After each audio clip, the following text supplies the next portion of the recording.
नमस्कार साथियों, एक बार फिर आप सभी का स्वागत है एडुटेनमेंट शो पर, जहां आज हम एक बार फिर लेकर आए हैं बीटीसी 2018 बैच के लिए चतुर्थ सेमेस्टर का जो विषय आज हमारा दूसरा शैक्षिक प्रबंधन एवं प्रशासन, उसका प्रैक्टिस सेट लेकर आए हैं।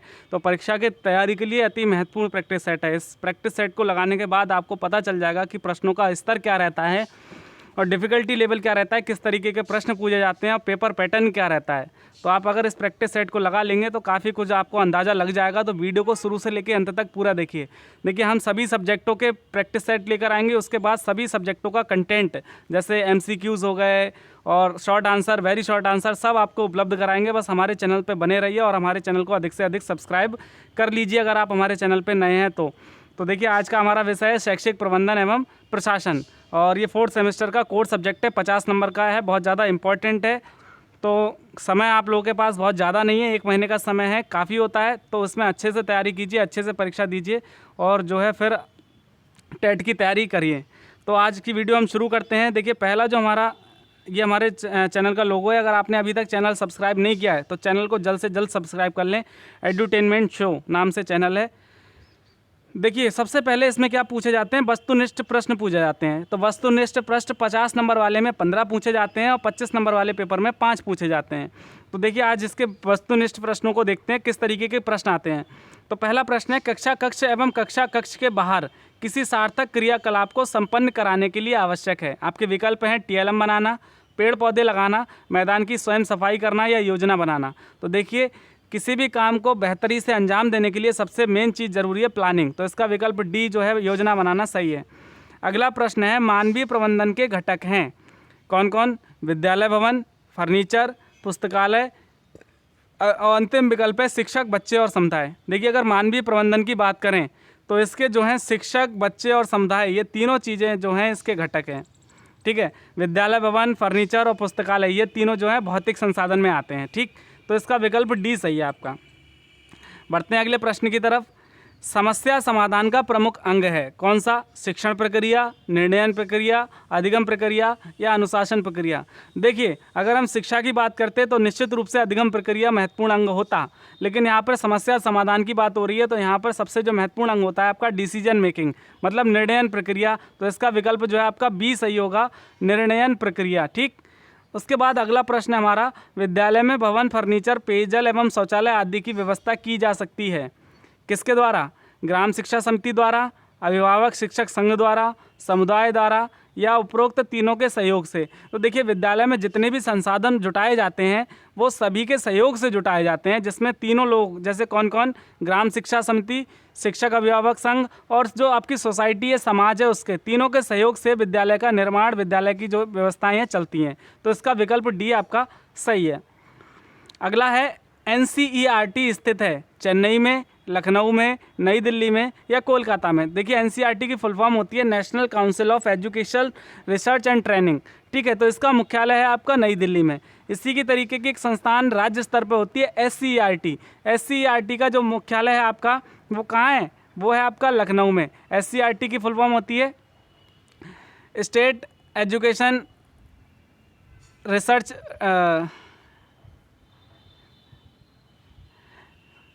State council of education research and training. ठीक है, अगला है प्रश्न, एक ग्राम शिक्षा समिति के गठन के लिए आवश्यक है 1 महिला का होना, 2 महिलाओं का होना, तीनों का महिला होना या महिला का होना आवश्यक नहीं है। देखिए, ग्राम शिक्षा समिति की जो रूल बुक होती है उसमें लिखा हुआ है कि कम से कम 1 महिला का होना अनिवार्य है, इसलिए आपका विकल्प A है, वो सही है। ठीक, अगला प्रश्न आपका, लो कॉस्ट नो कॉस्ट वाली शिक्षण अधिगम सामग्री का निर्माण किया जा सकता है बाजार से वस्तुएं क्रय करके, शासन द्वारा प्राप्त सामग्री से, स्थानीय परिवेश में उपलब्ध वस्तुओं से या प्रधानचारा द्वारा प्राप्त कराई गई सामग्री से। देखिए, लो कॉस्ट नो कॉस्ट, बहुत कम कीमत की या फिर बिना कीमत की अगर वस्तुओं को आपकी ज़रूरत है तो वो आपको जो आपके परिवेश में उपलब्ध होती हैं उन्हीं से मिल सकती हैं। ठीक है,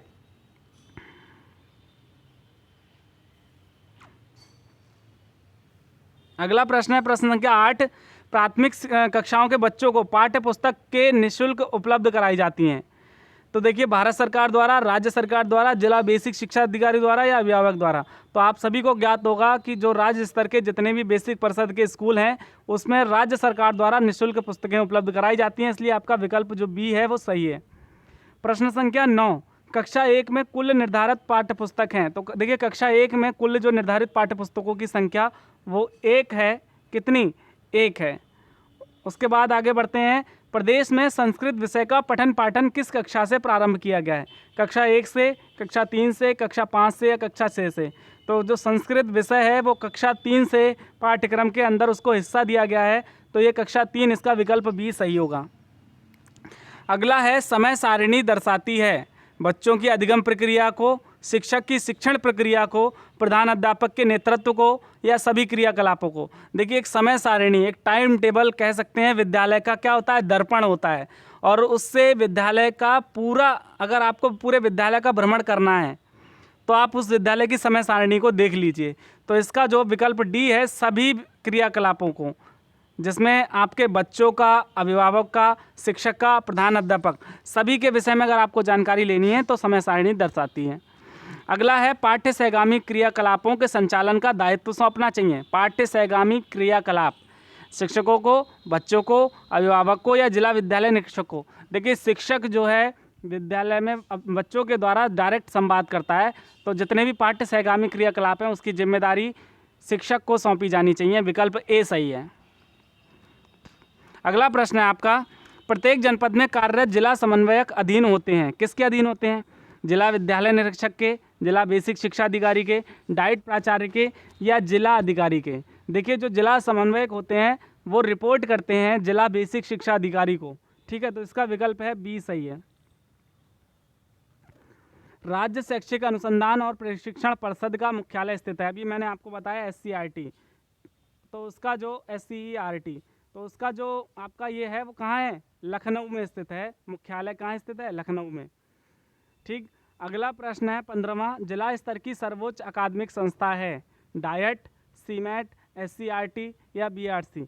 तो देखिए डाइट जो है जिला स्तर की सबसे बड़ी अकादमिक या शैक्षिक संस्था मानी जाती है, तो इसका विकल्प ए सही है। तो ये हो गए आपके 15 वस्तुनिष्ठ प्रश्न। अब उसके बाद 15 जो है आपके आते हैं अति लघु उत्तरीय प्रश्न। कैसे आते हैं वो देख लीजिए एक बार। प्रबंधन प्रक्रिया के अंग कौन कौन से हैं? तो देखिए प्रबंधन प्रक्रिया की बात करें तो इसके बहुत सारे अंग होते हैं।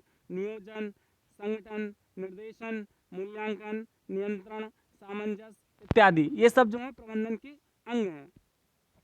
मानवीय प्रबंधन के प्रमुख घटक बताइए। देखिए अगर मानवीय प्रबंधन की बात करें, अभी बहुविकल्पीय में प्रश्न आया हुआ था, शिक्षक, बालक और समुदाय, ये तीनों मानवीय प्रबंधन के अंग होते हैं। अगला प्रश्न संख्या 18, विद्यालय प्रबंधन के अंतर्गत कौन कौन से भौतिक संसाधन आते हैं? तो देखिए विद्यालय प्रबंधन की बात करें तो इसमें बहुत सारी चीज़ें आती हैं। प्रधान अध्यापक का कक्ष आता है, स्कूल का कार्यालय, कक्षाएं, स्टाफ रूम, ड्राइंग रूम, भूगोल कक्ष, विज्ञान कक्ष, शौचालय, खेल का मैदान, पुस्तकालय, छात्रावास और रसोई घर। तो ये सब क्या है? विद्यालय प्रबंधन के अंतर्गत भौतिक संसाधन है। क्या है? भौतिक संसाधन। अगला प्रश्न है कक्षा 2 में पढ़ाई जाने वाली पाठ्य पुस्तकों की संख्या तथा नाम बताइए। देखिए कक्षा 2 में 2 पुस्तकें पढ़ाई जाती हैं। कौन कौन सी? गिनतारा और कलरव। गिनतारा और कलरव। अगला है लर्निंग कॉर्नर से आप क्या समझते हैं? देखिए लर्निंग कॉर्नर, सीखने का कोना। अगर इसका शाब्दिक अर्थ देखें, सीखने का कोना अर्थात जहाँ रहकर बालक शैक्षिक गतिविधियाँ सीखते हैं। तो स्कूल में एक ऐसी जगह बना दी जाती है जहाँ पे बच्चा ज़्यादा सीख सके, तो उसको लर्निंग कॉर्नर का नाम दिया गया है। अगला है प्रश्न संख्या 21, उत्तर प्रदेश राज्य परियोजना कार्यालय का मुख्यालय कहाँ स्थित है? तो राज्य परियोजना कार्यालय का मुख्यालय जो स्थित है वो लखनऊ में स्थित है। कहाँ? लखनऊ में। अगला प्रश्न है पाठ्य पुस्तकों को विकास में किन किन बिंदुओं का विशेष रूप से ध्यान रखा जाता है? तो देखिए विषय सामग्री छात्रों के मानसिक स्तर के अनुकूल होनी चाहिए, उसमें चित्र, उदाहरण आवश्यकतानुसार होने चाहिए। पाठ्य पुस्तक ऐसी होनी चाहिए कि बच्चा उस चीज़ को चित्रों के माध्यम से या उदाहरण के माध्यम से आसानी से सीख सके, और उसका जो कठिनाई स्तर है बच्चों के मानसिक स्तर के अनुकूल होना चाहिए। ठीक है। अगला प्रश्न, सामान्य विद्यालय में कम से कम कौन सी समय सारणी बनाई जाती है? एक नॉर्मल स्कूल की अगर बात करें तो उसमें 2 समय सारणी जरूर होती हैं। कौन कौन सी? कक्षा अनुसार तथा शिक्षक अनुसार। एक कक्षाओं के अनुसार और एक शिक्षकों के अनुसार अवश्य होनी चाहिए सामान्य विद्यालय में। बच्चों से प्रोजेक्ट कार्य कराने की उपयोगिता बताइए। अगर बच्चों से आप प्रोजेक्ट कार्य करा रहे हैं तो उससे क्या फ़ायदा है? तो बालक को आत्म प्रेरित कर कार्य के लिए प्रोत्साहित करना, सबसे मेन चीज़। बच्चा जो है सेल्फ मोटिवेट होता है। और दूसरी चीज़ है बालकों में सृजनात्मकता का विकास करना, क्रिएटिविटी का उसमें विकास करना बच्चों के अंदर। ये जो है प्रोजेक्ट कार्ड से बच्चे सीखते हैं। अगला है शैक्षिक भ्रमण का महत्व बताइए। देखिए भ्रमण के अभाव में शिक्षा बुनियादी अनुभवों से दूर रह जाती है। देखिए जब तक हम किसी चीज़ को समझेंगे नहीं, समझने के लिए हमें उस चीज़ को देखना पड़ेगा, उस चीज़ का भ्रमण करना पड़ेगा, तो उससे बुनियादी अनुभवों की कमी हो जाती है। इतिहास, भूगोल, विज्ञान आदि में भ्रमण शिक्षण अत्यंत आवश्यक होता है। देखिए कुछ सब्जेक्ट ऐसे हैं जैसे भूगोल हो गया, इतिहास हो गया, साइंस हो गया, इसमें जब तक आप बच्चे को उस चीज़ की विजिट नहीं करवाएंगे, उस चीज़ के बारे में दिखाएंगे नहीं, बताएंगे नहीं, तब तक वो बच्चा उस चीज़ को सीख नहीं पाएगा। इसलिए भ्रमण शिक्षण अत्यंत आवश्यक है। खेलकूद से बच्चों में किन पक्षों का विकास होता है? देखिए खेलकूद से बच्चे के अंदर शारीरिक सबसे पहले, फिर मानसिक, चारित्रिक, सामाजिक और राष्ट्रीयता तमाम गुणों का विकास होता है खेलों के माध्यम से। इसलिए जो खेलों के द्वारा दी जाती है शिक्षा वो सबसे बेहतर मानी जाती है। शिक्षकों से संबंधित पंजिकाओं के नाम लिखिए। देखिए शिक्षकों की बात करें तो इसमें बहुत सारी पंजिकाएं होती हैं। अध्यापकों की उपस्थिति रजिस्टर, वेतन register, mid day meal register, सेवा पुस्तिका, पत्र व्यवहार रजिस्टर, ऐसे तमाम जो है पुस्तिकाएं होती हैं जिसको अध्यापकों को मेंटेन करना पड़ता है। बढ़ते हैं अगले प्रश्न की तरफ। वित्तीय अभिलेख कौन कौन से हैं? तो वित्तीय अभिलेख जिसमें आर्थिक व्यवस्था की बात करें तो कैश बुक, शुल्क एकत्रीकरण रजिस्टर, वेतन भुगतान register, mid day meal register, ये सब ऐसे होते हैं जो वित्तीय अभिलेखों के अंतर्गत आते हैं, जिसमें वित्त से जुड़ी हुई चीज़ों का वर्णन किया जाता है। बीआरसी तथा एनपीआरसी में क्या अंतर है? देखिए इस चीज़ को समझने के लिए आपको पहले इनका मतलब समझना होगा। बीआरसी ब्लॉक रिसोर्स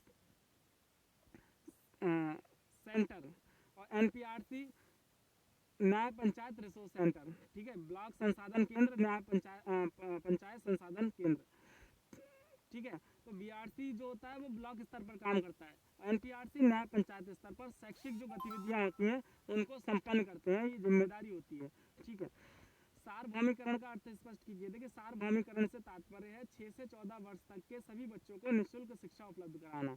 देखिए ये संविधान में उल्लेखित है और शिक्षा के सार्वभौमिकरण का तात्पर्य यही है कि 6 से 14 आयु वर्ष तक के सभी बच्चों को ये राज्य की जिम्मेदारी बनती है कि उनको निःशुल्क शिक्षा उपलब्ध कराए। इसी को शिक्षा का सार्वभौमिकरण कहा गया। तो देखिए ये 30 प्रश्न हो गए आपके, 15 ऑब्जेक्टिव, 15 वेरी शॉर्ट। उसके बाद 10 प्रश्न जो आपके आते हैं लघु उत्तरीय आते हैं। तो मैं यहाँ पे आपको लघु उत्तरीय प्रश्न दे रहा हूँ, उत्तर आपको स्वयं खोजकर स्वयं तैयार करने हैं, क्योंकि लघु उत्तरीय प्रश्नों के उत्तर थोड़े आपको डिटेल में लिखने पड़ते हैं। तो इन प्रश्नों को आप अच्छे से तैयार कर लीजिएगा। ये प्रश्न जो है परीक्षा में पूछे गए हैं और बहुत ही ज़्यादा इंपॉर्टेंट है, तो इनको बहुत अच्छे से नोट्स बना के तैयार कर लीजिएगा। किस तरीके के प्रश्न आते हैं देखिए। विद्यालय में प्रबंधन प्रक्रिया के महत्व पर प्रकाश डालिए। प्रश्न संख्या 32, विद्यालय भवन को आकर्षक बनाने में समुदाय की भूमिका का वर्णन कीजिए। अगला है 33, बच्चों की शारीरिक अभिवृद्धि को ध्यान में रखकर कुर्सी एवं डेस्क की व्यवस्था की जाती है, क्यों? स्पष्ट कीजिए। देखिए आप सभी को पता होगा जो कुर्सी और डेस्क का एक रेशियो होता है, दूरी और ऊंचाई सभी चीज़ों का एक अनुपात होता है, तो उसके लिए ये क्यों बनाया गया है, क्या इसका कारण है, तो इसके विषय में लिखना है। प्रश्न संख्या 34 है, विद्यालय में शौचालय की आवश्यकता पर प्रकाश डालिए। क्यों है आवश्यकता शौचालय की, क्यों साफ सफाई की आवश्यकता है, तो इस प्रश्न का उत्तर इसमें है। मानवीय प्रबंधन क्यों आवश्यक है, इनमें से किन बातों का ध्यान रखना आवश्यक है? मानवीय प्रबंधन के लिए किन चीज़ों का ध्यान रखना आवश्यक है? अगला प्रश्न 36, विद्यालय अभिभावक और समुदाय के बीच एक अंतर संबंध हो, इसे स्पष्ट करें। देखिए विद्यालय अभिभावक और समुदाय के बीच एक क्या होना चाहिए, इंटर रिलेशन होना चाहिए, क्यों होना चाहिए उसको स्पष्ट करना है। अगला है प्रश्न कि सीखने सिखाने की प्रक्रिया में वित्तीय प्रबंधन किस प्रकार सहायक है, स्पष्ट कीजिए। ठीक, समय सारणी एक ऐसा चार्ट है जो विद्यालय में किए जाने वाले कार्यकलापों को दर्शाता है। सहमति के आधार पर व्याख्या कीजिए। अगर आप इससे सहमत हैं तो, नहीं सहमत हैं तो अपने शब्दों में व्याख्या कीजिए। 39वां प्रश्न है, विद्यालय में पाठ्य सामग्री क्रियाकलापों का आयोजन क्यों आवश्यक है, बिंदुवार विवरण दीजिए। और अगला प्रश्न, अंतिम प्रश्न, समेकित शिक्षा क्या है, इस संदर्भ में जिला समन्वयक के मुख्य दायित्व बताइए। ठीक है, तो दोस्तों 10 प्रश्न ये लघु उत्तरीय हो गए, टोटल 40 प्रश्न हो गए, 50 नंबर का पेपर है आपको। तो ये पेपर जो है आपको करना है।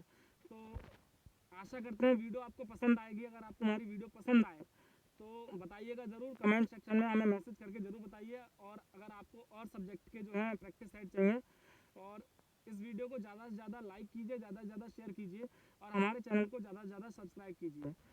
हमारे आपके लिए बढ़िया बढ़िया वीडियो लाते रहें। तो मिलते हैं अगली वीडियो में नए विषय के साथ, तब तक के लिए नमस्कार। Thank you for watching our video, thank you very much.